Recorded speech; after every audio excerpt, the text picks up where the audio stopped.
മഹാത്മനെ വിമുക്തസംഗായ സദുത്തമായ നിത്യദ്വയാനന്ദരസസ്വരൂപിണേ ഓം നേ സദാ ഭാരതയാംബുധാമുദേ ഗുരുഭ്യോ നമ ഗം ഗണപതയേ നമ സരസ്വത്യൈ നമ.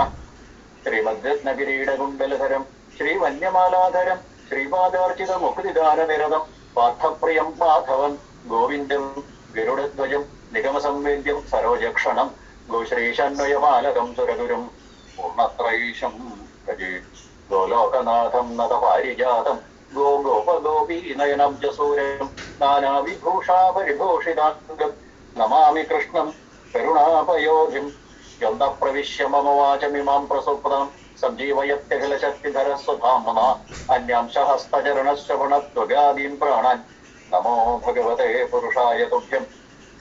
സർവത്ര ഗോവിന്ദനാമ സങ്കീർത്തനം ഗോവിന്ദ ഗോവിന്ദ. എല്ലാ സജ്ജനങ്ങൾക്കും വിനീതമായ നമസ്കാരം. ഭദ്രവത്സലനായ ഭഗവാൻ എല്ലാവരെയും സദാ അനുഗ്രഹിക്കട്ടെ എന്ന് പ്രാർത്ഥിച്ചുകൊണ്ട് നമുക്ക് പ്രാരംഭിക്കാം. ഗുഹികന്മാരുമായുള്ള യുദ്ധത്തില് ധ്രുവൻ തന്റെ വില്ലിന്മേല് നാരായണാസ്ത്രം തൊടുത്ത് അനേകം ഗുഹികന്മാരെ വധിക്കാൻ തുടങ്ങുന്ന സമയത്താണ്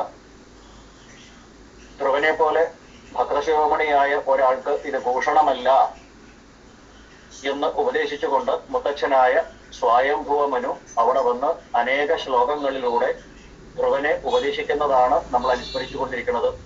ഇതെല്ലാം ഭഗവാന്റെ ലീലയാണ്. ഈശാവാസ്യമിതം സർവം എന്ന് ഈശാവാസ്യ ഉപനിഷത്തിൽ പറയുന്നത് പോലെ, നേഹ നാനാസ്തി കിഞ്ചന എന്ന് അധ്യാത്മോപനിഷത്തിൽ പറയുന്നത് പോലെ, ഇവിടെ ബ്രഹ്മമല്ലാതെ ഈശ്വരനല്ലാതെ ബാക്കി ഒന്നുമില്ല. ലോകവത്തു ലീലാ കൈവല്യം എന്ന് ബ്രഹ്മസൂത്രത്തിൽ പറയുന്നത് പോലെ ഇതെല്ലാം ഭഗവാന്റെ ലീലകളാണ് എന്നർത്ഥം. ഭഗവാനിൽ നിന്ന് അന്യമായിട്ട് ഒന്നും തന്നെയില്ല.